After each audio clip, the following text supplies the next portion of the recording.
Right now, you are surrounded by silent saboteurs. They don't make a sound, but they drain your will, disrupt your peace, and tie you to a past you need to escape. You feel it as a strange restlessness, a weight on your focus, a discipline that feels just out of reach. You think you're just tired. You think it's just stress. But what if the leash holding you back is hanging on your wall or sitting on your nightstand? The ancient masters teach a simple, unshakable truth: your mind cannot find peace in a space that holds conflict. This is not about minimalist tidiness. It is about energetic integrity. Items in your home are not just things, they are broadcasts. Some transmit static, confusion, and pain, silently feeding the inner demons of procrastination, self-doubt, and anxiety. Today, I'm going to teach you to see your home not with your eyes, but with your spirit. I'm going to share profound Sharpen principles that are rarely spoken outside the monastery walls. How to identify these energy thieves and the simple, decisive way to remove them. By the end, you won't just see a cleaner room, you will feel a cleared mind. If you feel stuck, if clarity feels like a distant memory, then your work begins here.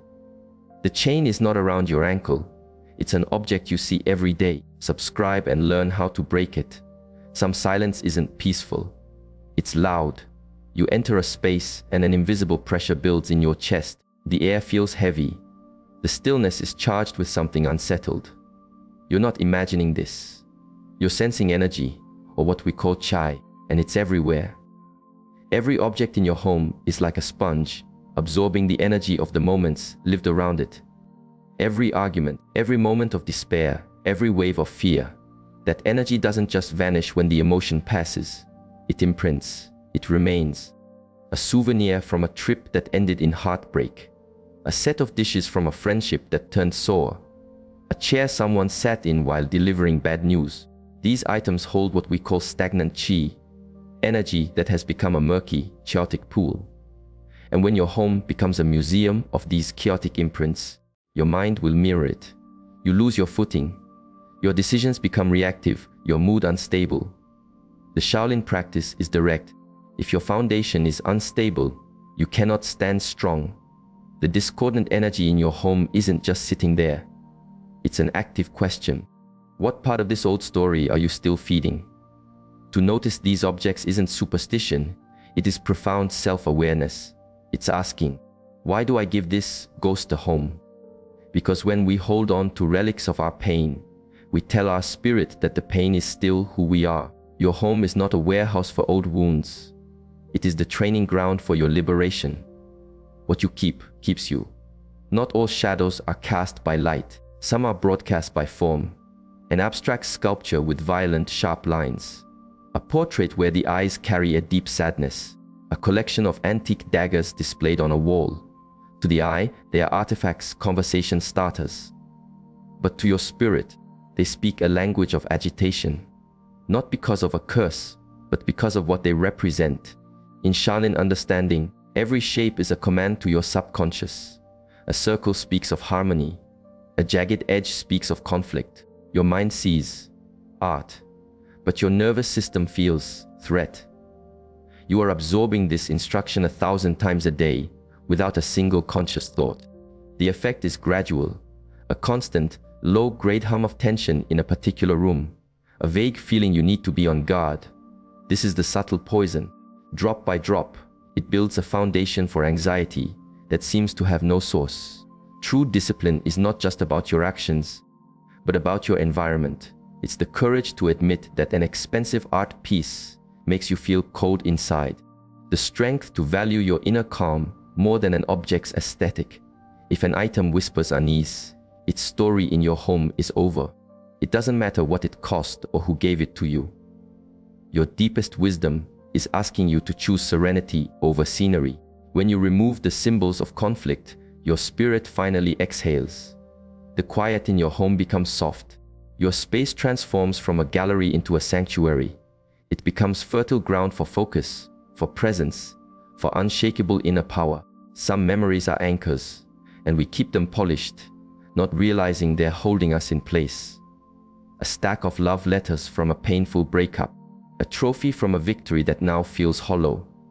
The first baby shoes of a child who is now a distant adult. We keep these things in boxes, thinking they are contained. But their weight isn't physical, it's psychic. The Shaolin path demands a relentless pursuit of the present moment, and these objects are portals to the past. They hold an unresolved charge. Every time you stumble upon them, your energy dips back into that old timeline. A flash of regret, a sting of loss, a whisper of "that was when I was happy," or "that was where I failed." Mindfulness teaches us not to erase the past, but to integrate it.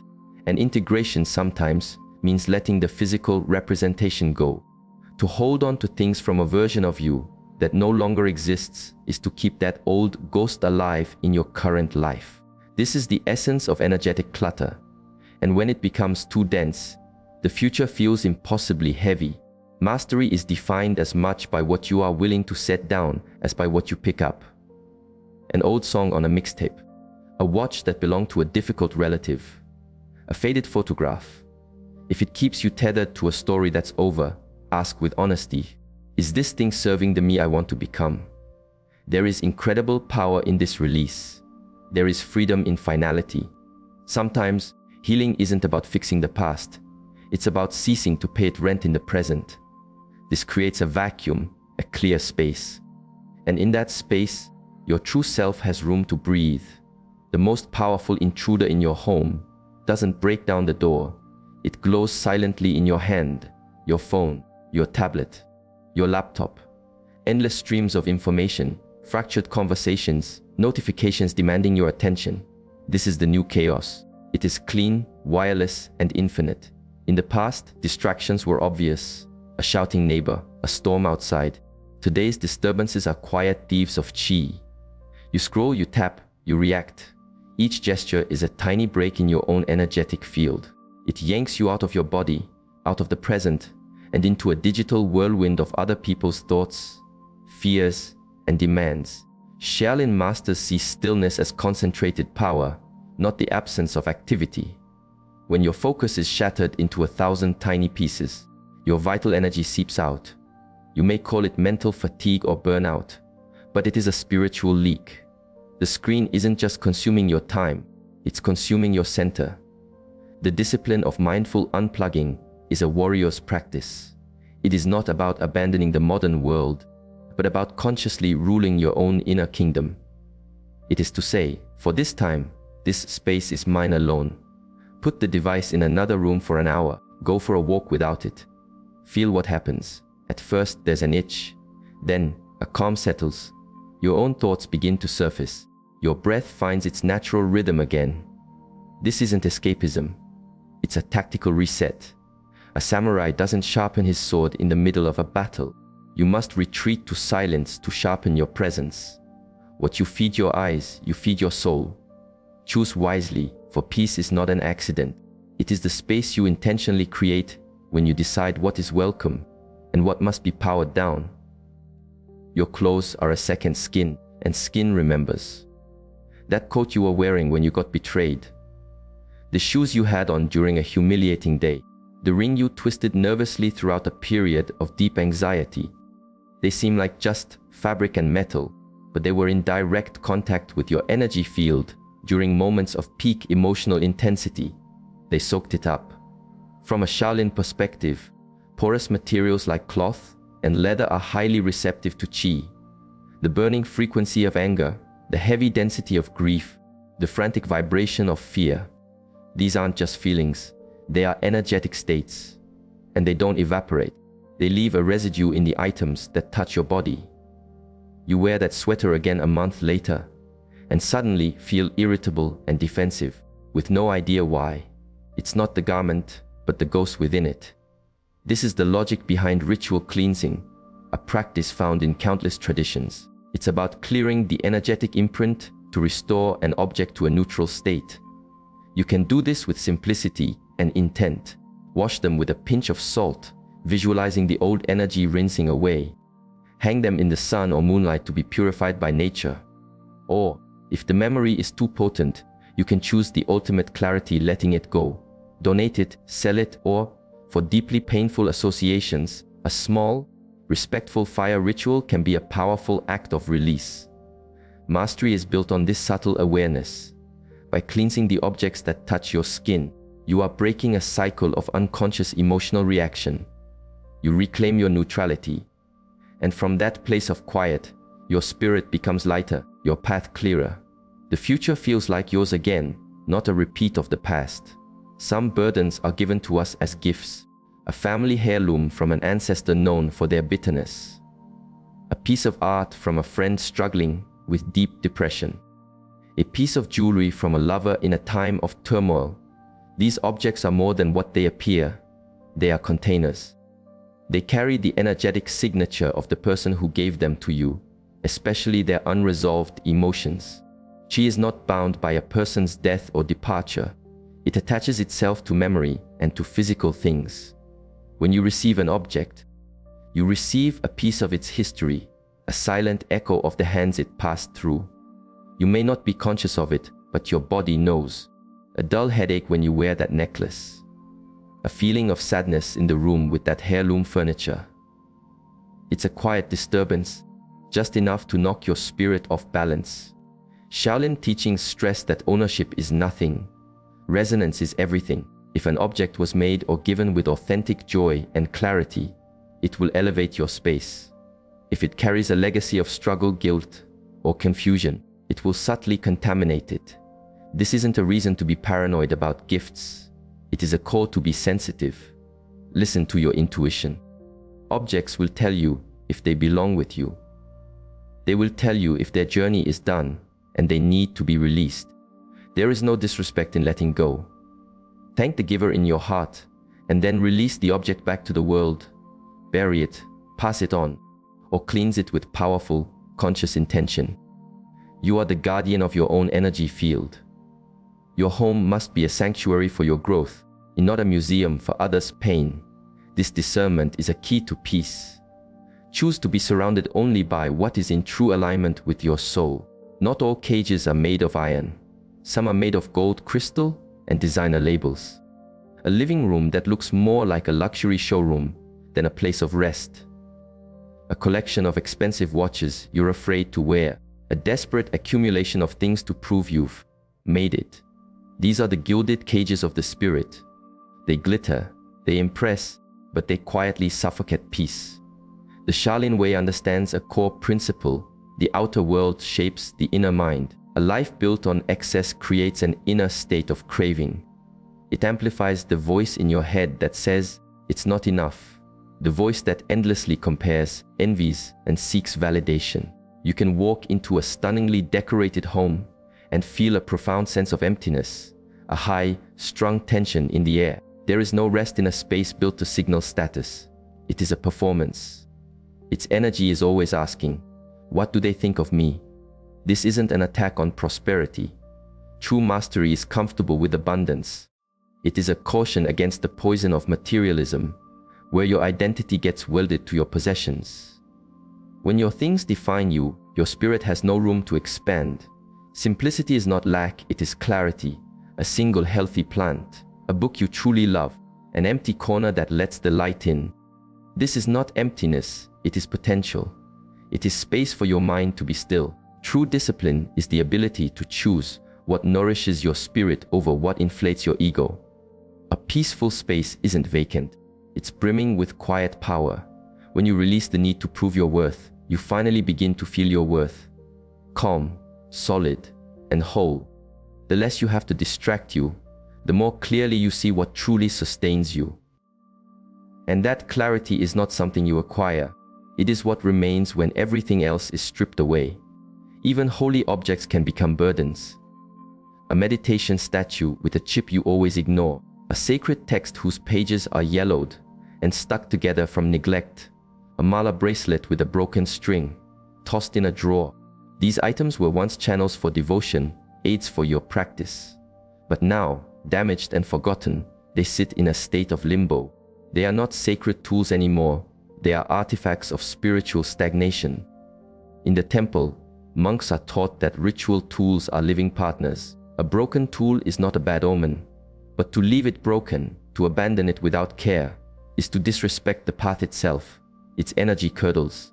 What was once a vibrant reminder to be present becomes a silent monument to your inner tension, just another piece of background noise.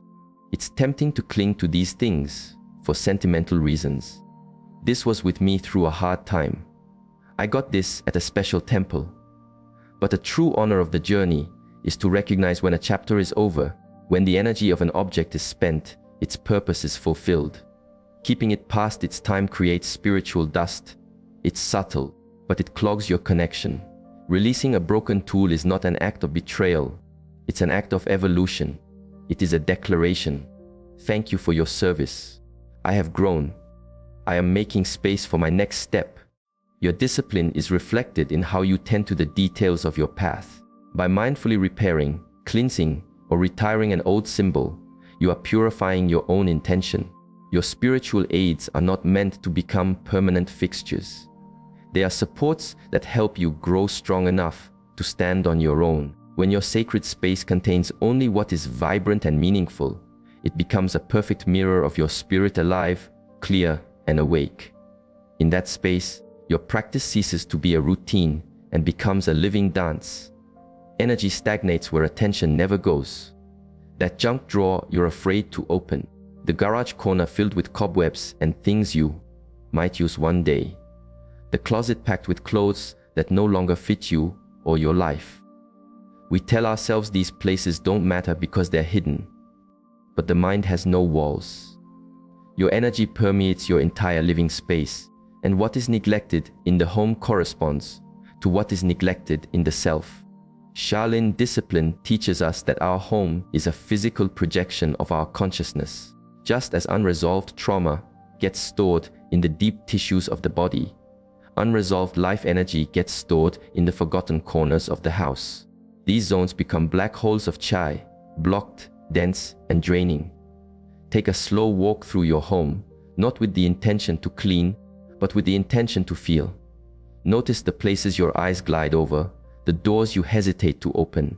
Your body is a compass. It senses the dead zones your conscious mind has learned to ignore.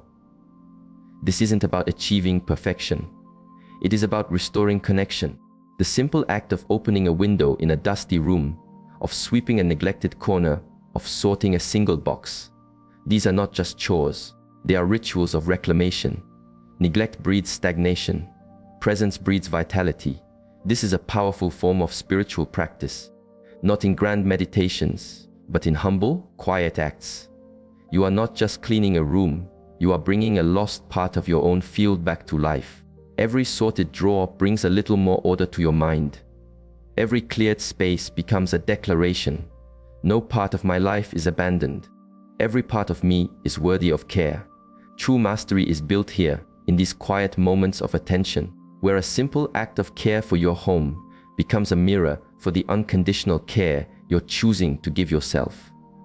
Your home has a voice, but you must be still to hear it. Each space has its own unique signature. Some feel light, fluid, and nourishing. Others feel brittle, stagnant, or sad.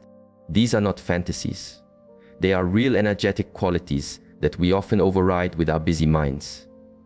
But when you move with intention, the truth of the space reveals itself. A hallway that makes your shoulders tighten. A bedroom where sleep feels elusive. This is your intuition speaking the language of Qi. The Sharpen arts teach us to read the flow of energy, not just in the body, but in the world around us. You already have this skill. You just need to listen. Start by grounding yourself. A few deep, conscious breaths. Feel your connection to the earth beneath your feet. Then, enter each room as if for the first time. Pay attention, not just to what you see, but to what you feel. The quality of the air, the feeling behind the silence. If an area feels heavy or off, trust that feeling. A simple clearing can work wonders. Light a candle or some incense, not as a performance, but as a prayer. As the smoke curls and purifies the air, state a simple, powerful intention. I now clear this space of all that is not for my highest good. I invite clarity, peace, and love to fill this room.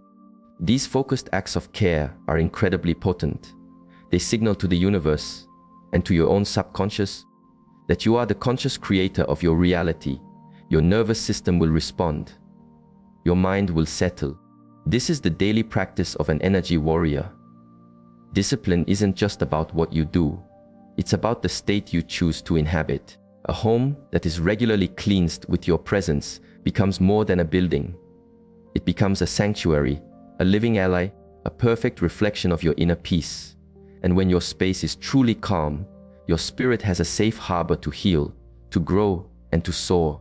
When you deliberately remove what unsettles your space, you are doing more than tidying up. You are engaging in a profound act of clarity. It is a silent, powerful choice that says, "My peace is not for sale. I will not host energies that weaken me." This is the foundation of self-mastery. The things we surround ourselves with are not merely possessions.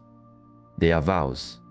They are mirrors reflecting what we chase, what we run from, and where our spirit is still trapped. The Sharpen way is not about elaborate ceremony. It is about simple, daily mindfulness, a quiet eye, a decisive hand, and the courage to release over and over, until your outer world is a perfect match for your highest self. So move through your home as you would a sacred temple, not with superstition, but with intentional care. Allow your discipline to be the architect of your environment, and in return, allow your environment to become the silent teacher that reminds you of the clarity you are choosing moment by moment. Begin this sacred audit of your life. Your truest self is waiting in the space you create for it. Thank you for beginning this work. Share this with those who seek their own stillness. We are all on this path together.